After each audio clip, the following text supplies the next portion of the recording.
Bismillahirrahmanirrahim. وَلْتَكُنْ مِنْكُمْ أُمَّةٌ يَدْعُونَ إِلَى الْخَيْرِ وَيَأْمُرُونَ بِالْمَعْرُوفِ وَيَنْهَوْنَ عَنِ الْمُنْكَرِ. Assalamualaikum warahmatullahi wabarakatuh. Kenapa dijamak itu salat?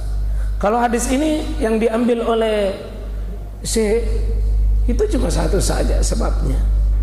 Nah, ini bahayanya kalau kita membaca sebuah dalil lalu kita seolah-olah membatasi tidak boleh dalil lain. Itu berbahaya sekali kalau tidak lengkap data kita lalu kita mau menghukumi seperti itu saja yang tertulis. Seperti ada orang tidak mau sholat sunnah misalnya, masih banyak sekali tidak mau sholat sunnah karena dia baca selain sholat sunnah yang memang sudah muakkad itu. Tidak ada salat sunat sebelum asar, tidak ada salat sunat sebelum maghrib, tidak ada salat sunat sebelum isya, karena dia cuma membaca hadis-hadis bahwa arba'an qabla zuhri, warakataini ba'da, warakataini ba'dal maghrib, warakataini ba'dal isya, warakataini qabla subuh. Katanya ini yang disebutkan Nabi. Memang disebutkan Nabi 4 rakaat sebelum duhur, 2 rakaat sesudah duhur, ya 2 rakaat ya sesudah maghrib, 2 rakaat sesudah isya, 2 rakaat sebelum subuh. Bukan ini saja, butuh keterangan lain, dalil lain yang bisa kita memperkaya hasanah itu. Ini bahayanya Pak, kalau Nabi bilang ini sahih Bukhari Muslim, betul Pak, sahih Bukhari Muslim, tapi tidak membatasi ini hadis. Nah, sama ini Pak, seolah-olah selama ini kesan itu jamak itu cuma karena kasar, karena safar. Padahal sebab lain kita coba lihat. Yang sebagaimana tadi ini kita baca, dan ini ada juga hadis yang lain, bukan dari sahabat Abdullah bin Abbas tapi Anas bin Malik. Ini Anas bin Malik radhiyallahu an, qala kana Nabi sallallahu alaihi wasallam iza irtahala qabla an taziga syams akhara zuhra. Jadi Nabi sallallahu alaihi wasallam itu beliau kalau mau berpergian itu Nabi sallallahu alaihi wasallam itu sebelum, jika Nabi itu berangkat sebelum waktu duhur, sebelum matahari tergelincir, katakanlah Pak jam 10 jam 11 kita berangkat dalam perjalanan safar. Apa kebiasaannya Nabi di sini? Kebiasaannya Nabi itu duhurnya ya diundur ila waktil asri. Artinya kalau kita belum masuk waktu katakanlah jam 11, berarti dalam perjalanan itu kita masuk duhur. Perjalanan masuk duhur.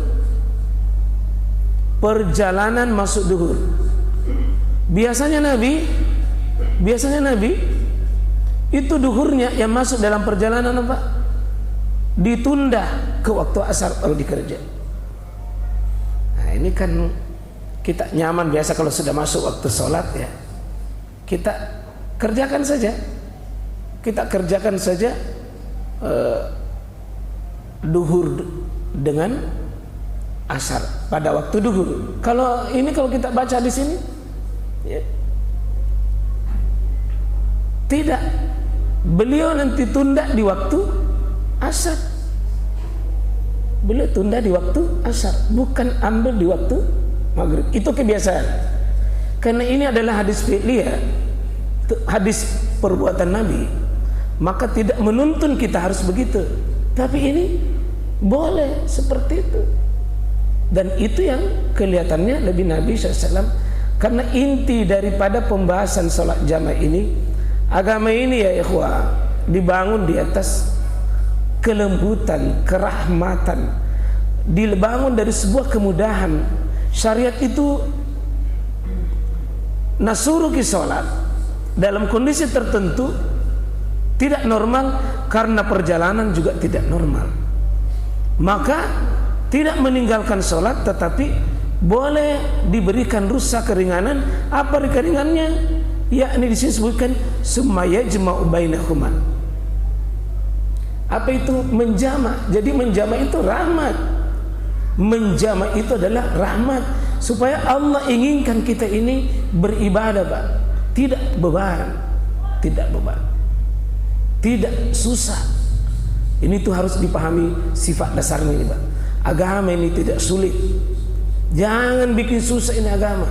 Justru agama ini datang untuk memberikan kemudahan bagi kita, tapi bukan mudah-mudahkan.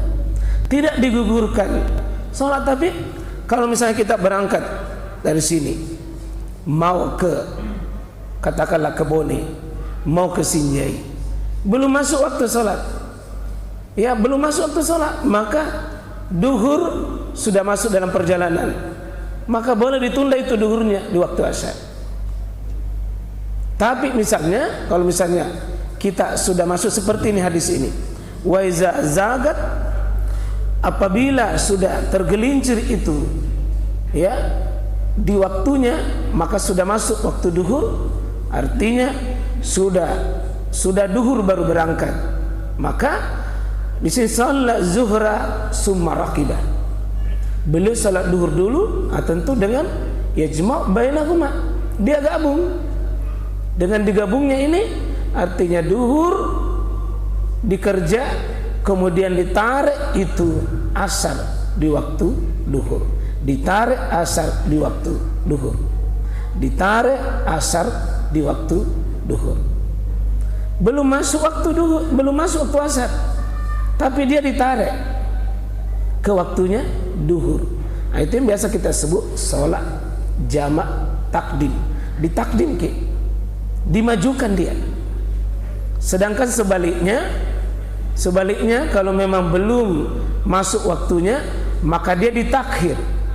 Ya, di sini akhara. Akhara ini adalah ditakhir, diundur waktu duhurnya ke waktu asar.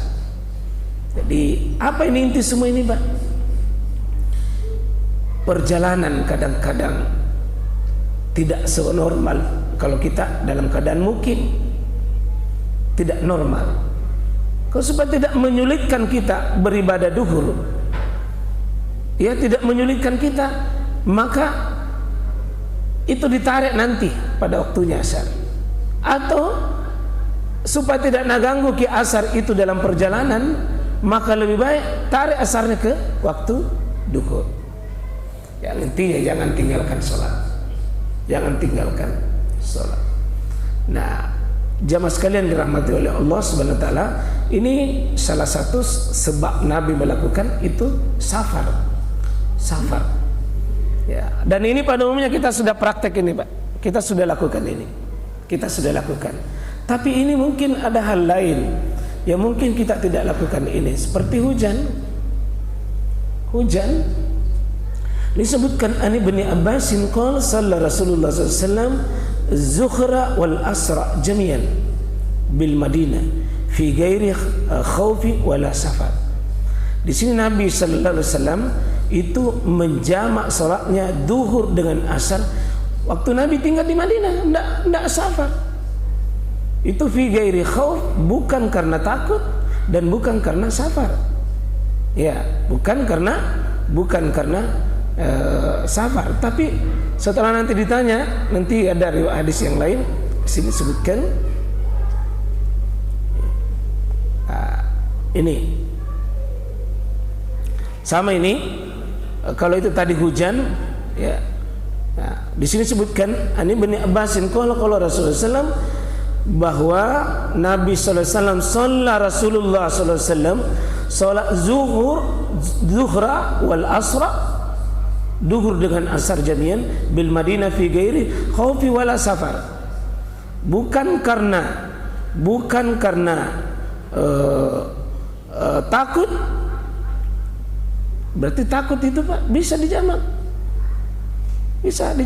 Bukan karena safar.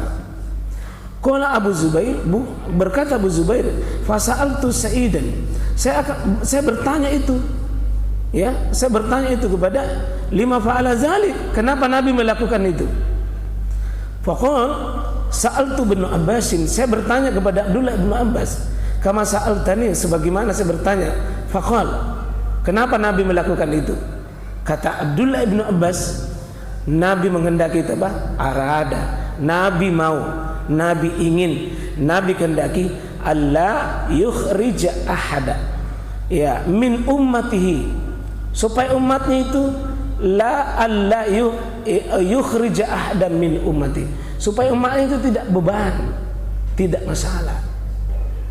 Ini karena ada kebutuhan mendesak seperti macet dalam perjalanan. Misalnya di sini saja Pak, di Petarani macet total, maju tidak bisa, keluar juga tidak bisa, sudah masuk waktu sholat, bisa dijamah di atas kendaraan, bisa. Atau kondisi ada kebutuhan rapat dan tidak bisa, kalau tidak diputuskan akan terjadi pertumpahan darah dan mudarat sangat besar Pak. Rapat saja itu jauh lebih penting daripada kita meninggalkan rapat itu terjadi pertumpahan darah. Boleh sholat ini jamaah,